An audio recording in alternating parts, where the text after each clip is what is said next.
Natasha, Debbie, show. the show. Welcome to it. Just two patriotic girls. Learning about the world. So please, don't take us the wrong way.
Welcome to Spring Grove Cemetery.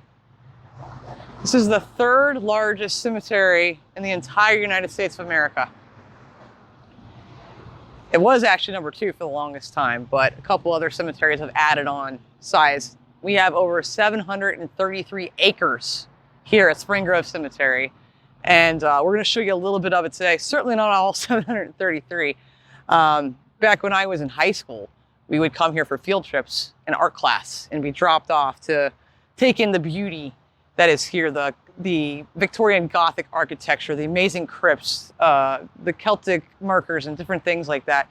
Such a beautiful place, and there's so much history here as well. It's quite amazing, and the number may not sound high, but we have over 41 generals of the Civil War here that are buried within these acres. The cemetery dates back to 1844, and it was taken as inspiration from other rural cemeteries in Paris, France, and even Cambridge, Massachusetts. On December 1st, 1844, Salmon Chase and others prepared the Articles of Incorporation, and the cemetery was formally chartered on January 21st, 1845, and the first burial took place on September 1st, 1845. In 1855, Adolf Strauch, a renowned landscape architect, was hired to renovate the grounds. His sense and layout of the garden cemetery, made of lakes, trees, and shrubs, is what visitors today will see. In 1987, it was officially changed its name to Spring Grove Cemetery and Arboretum to better represent its remarkable collection of both native and exotic trees, as well as state and national champion trees. Having said that, let's take a look a little bit at our beautiful Spring Grove Cemetery here in Cincinnati, Ohio. There's a tragedy that happened in Cincinnati, and a plaque that marks it. I'm pointing at it right here. Water as high as that marker, all the way from the Ohio River, nearly 10 miles away. Flooding, submerging everything, many years ago. On January 24th, 1937, rains began to fall throughout the Ohio River Valley, now known as Black Sunday. On that single day, everything that could go wrong went very, very wrong. The river had exceeded flood stage for a week, yet still the waters rose and swamped every precautionary barrier. Floodwaters poured into the waterworks, into electrical generating stations, into telephone switches and gas lines. Railroad tracks submerged. The Mill Creek Valley was a lake of fire as 1 million gallons of gasoline dumped from upended storage tanks ignited when a trolley line snapped and sparked. More than 30 buildings burned to the waterline. As the Ohio River overflowed, 6 inches of snow piled onto a paralyzed city. Temperatures dipped to -6 degrees Celsius. Much of the city shivered as gas pipes uprooted and coal piles soaked. Trains, unable to reach the city center, dropped passengers at suburban stations. The city's airport was useless. To combat looting, the National Guard blocked access to most of downtown. The mayor closed all schools, theaters, and stores. This is no flotilla of gondolas in search of passengers. The river is receding, and the Coast Guard boats bobbing in the swirling waters are preparing to shove off for Louisville, Kentucky, another river town devastated by the flood's wrath. The Great Flood of 1937 lasted 19 days and covered 15% of Cincinnati.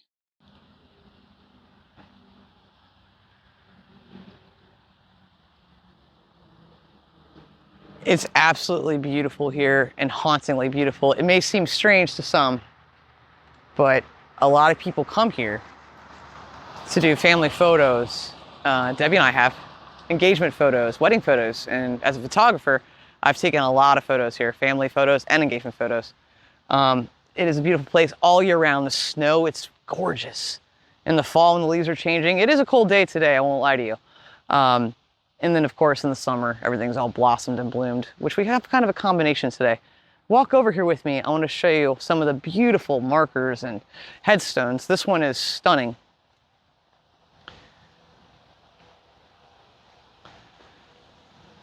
I think it speaks for itself. Absolutely beautiful.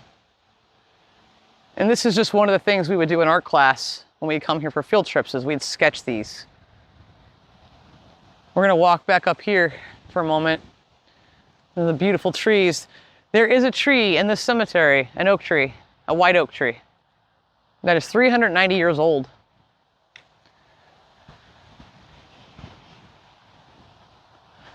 There's several lakes.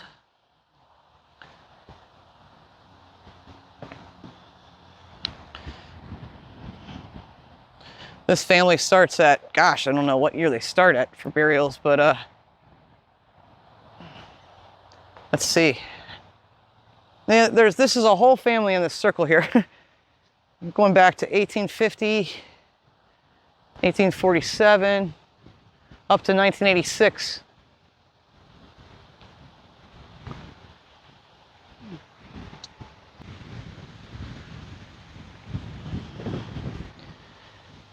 Come at the right time in the evening, just before it gets dark, you'll see some deer wandering about. And there's so many different crypts on the property. This one is beautiful. It's very famously photographed, but there's one even more famously photographed we'll show you in just a moment. All aspects of this. One very beautiful place that is very popular with us photographers and those that want their photo taken is a certain bridge. And if you look in just a moment, you'll see it off to your right. But first, let's just take in the beauty that is right here. I'll let nature do the talking here.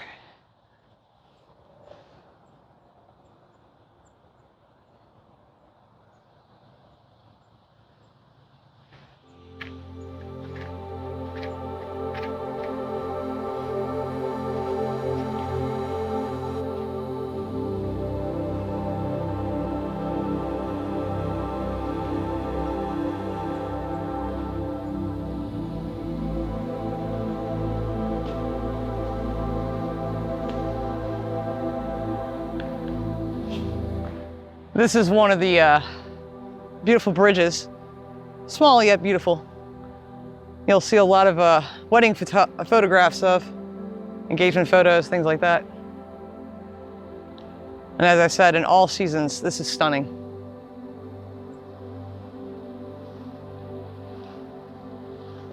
You guys come over here, I'll meet you on the other side.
Definitely the most photographed and the most impressive of all the crypts is right behind my shoulder here. And we're gonna walk over to it in just a moment. But it does look eerie and yet beautiful at the same time, all the way from back here.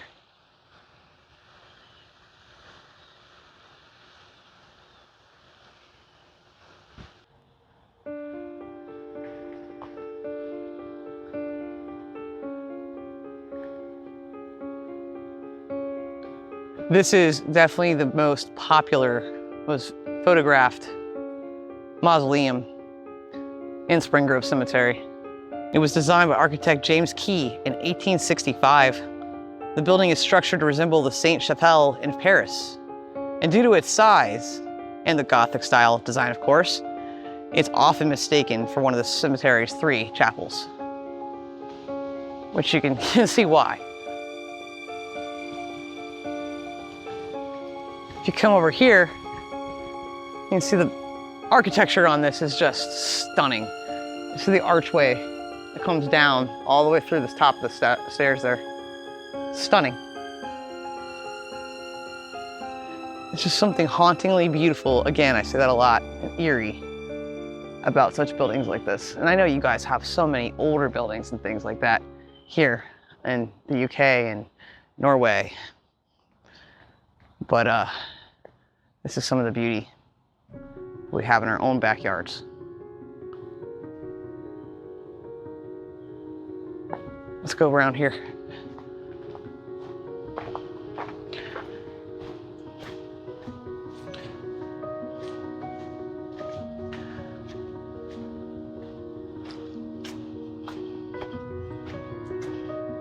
Y'all watch your step now. There's a lot of tree roots. A pathway has been carved by so many visitors to this area, and just looking here and see different birds, woodpeckers. That was definitely a woodpecker. Couldn't tell you what kind. But it gets a little creepy going around the back, so we're not gonna go there. It's a little muddy too. But just taking in, again, some of the scenery that is Spring Grove Cemetery. And you'll see right across there something interesting, very brightly metallic, stands out. Let's take a look.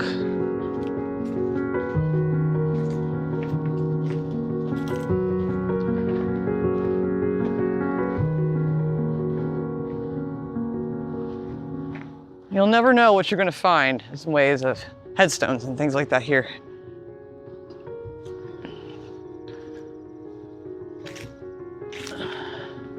This looks like it's marble or some sort of granite almost. Born 1828 for one of the people. There's 1, 2, 3, 4 graves within this. I think the earliest is 1827 of birth. Latest death, 1930. It's a family of 4.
So many roads, off of other roads, off of other roads, leading to different graves, different sections, lakes, gardens. You can easily get lost inside the cemetery.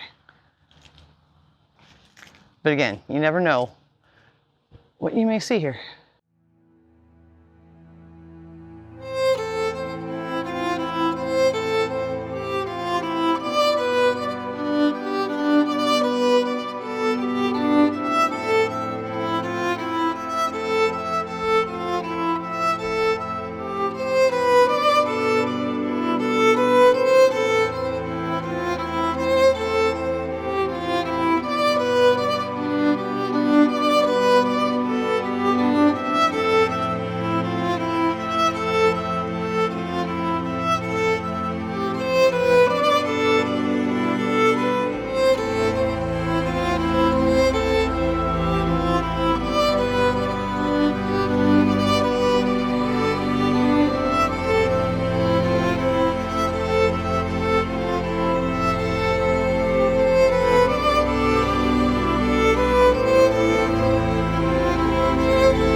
In 1850, when David B. Lawler, among the founders of Spring Grove, attempted to place a sphinx in his family plot, some directors objected to the heathen symbolism. The Lawlers' blue marble Egyptian sphinx caused a great stir for sure, but it was eventually allowed. When David died, he left a vast book collection, reflecting his wide range of tastes. So choosing a sphinx to top the family monument is not that surprising.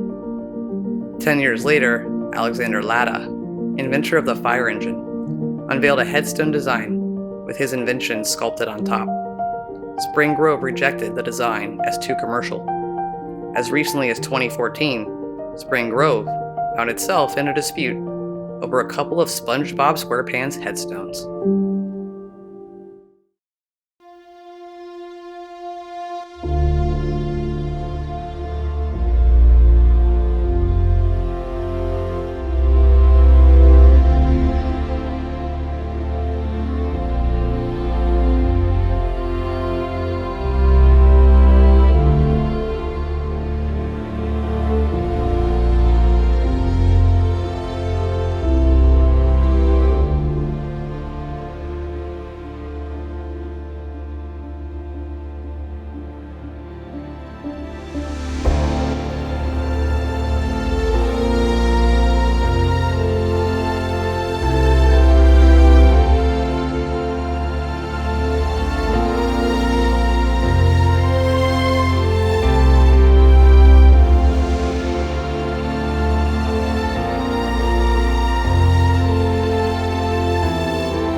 There's so many beautiful aspects to this incredible place. Many mausoleums, crypts, of course, crematorium as well, chapels, and just stunning views again.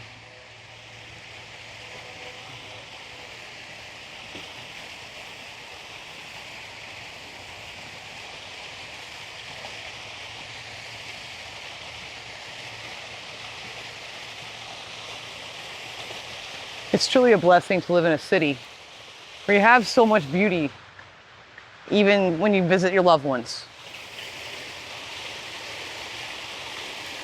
Some may be wondering if Debbie or I have any family buried here, and the answer is no.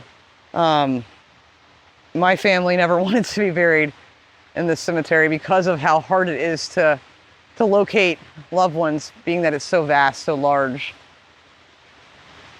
But you can see why people would want to, of course. But to need a map to go visit a family member isn't ideal, necessarily.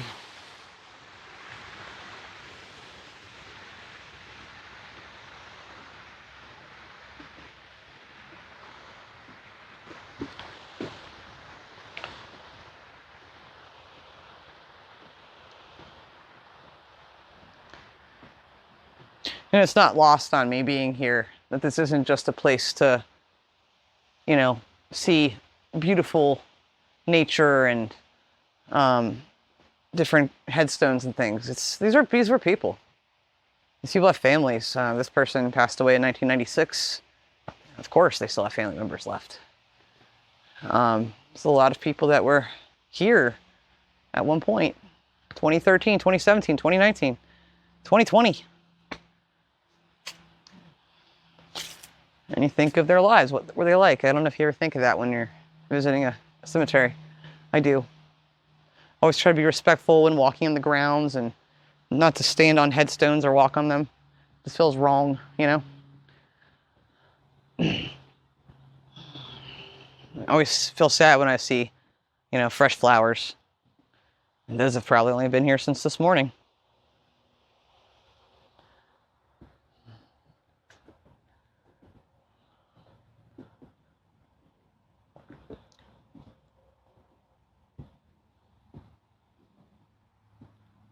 But you can't help but the stillness of the water here. There's all fish over there, little ripples. The stillness of the water, the waterfall in the background, is barely audible at this point. Looking down, seeing all the different trees, foliage is turning. You can't help but just feel, I don't know, just a sense of calm, even in a place like this.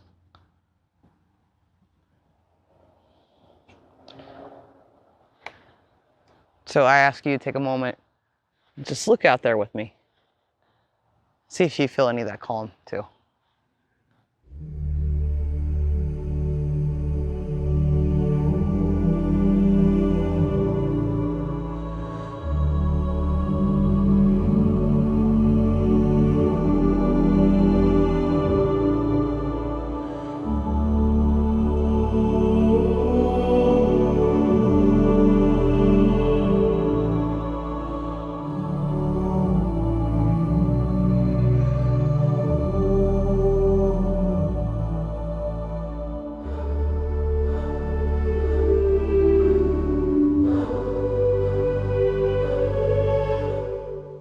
It is so peaceful to come here, walk around, hear the bells in the background, all the nature.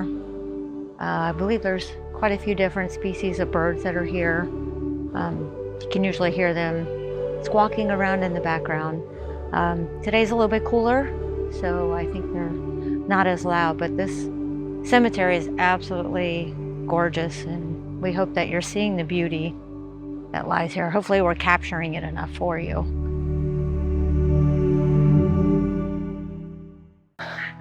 Well, unfortunately, it is just 6 o'clock and the cemetery is now closed. Yeah, it is. So we need to get out of here before we get locked in. We get locked in here, we got problems, but we wish we could have gotten more footage. We were here for 2 hours, and it's not enough time to come here at all. No, there's so much to see. This place is so massive. But hopefully you enjoyed your glimpse. Yeah, there's, again, like Debbie said, it's huge. I mean, we have honestly not ourselves even seen all of the cemetery. Haven't been through all the roads, all the different areas. It is insane how far this thing goes back, how many different cool headstones and unique headstones, architecture, different crypts and things like that. All the different plants, trees, vegetation, flowers, everything everywhere. And a lot of them are labeled so you'll know what they are. Yes, they have them all over the place. But again, we really hope that you enjoyed this little tiny baby glimpse into Spring Grove Cemetery here in our beautiful home of Cincinnati, Ohio. Again, we have so much beauty, so much beauty. We're the most underrated city in the world. I think so. I agree with that. Absolutely. And the weather is getting colder. Today was a rough one. But we'll try to see if we can get back out a little bit more for you. Thank you for being patrons. As always, thank you for being patrons. And please leave us a comment. We love to hear your feedback. And we try to give you as much as we can as far as being outside a little bit. Where the weather goes, I'm going to be like, yeah, guys, I love you, but not enough to freeze. We'll be inside again once it gets colder. Absolutely. But we'll try to bring you as much content from other places that we can. And again, thank you for all your support. We appreciate it. Thank you guys again. We'll see you on the next time. As always, love like jazz. Be as strong as Tyson. Bye for now.